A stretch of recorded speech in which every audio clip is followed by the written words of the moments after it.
2, 1, and liftoff. So Oklahoma running back Joe Mixon has visited with the Browns. And I'm sure other teams. Go ahead. And I'm sure other teams. He also is a person who has, we've all seen it, the video of him hitting a young woman in a public setting.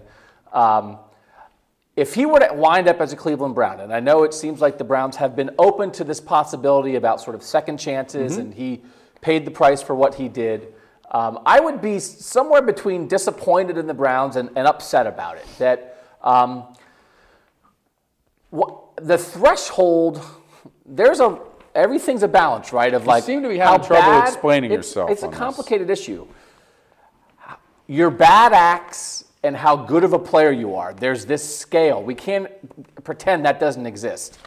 For what his bad act was, he's not a good enough player to warrant being in Cleveland. So it's not necessarily the act that you would reject out of hand. No, I'm a realist. Interesting. It is the act, but if the guy was the best player in the draft, we can't pretend that wouldn't be a different conversation.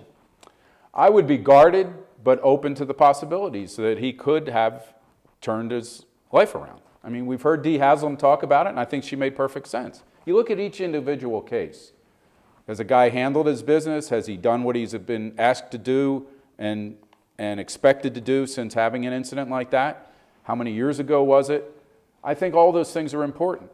And I don't like the discussion. I do get uncomfortable with this. He's not controversial, right? There's no controversy about what he did. He hit a woman. He hit a woman. So let's just say this one more time.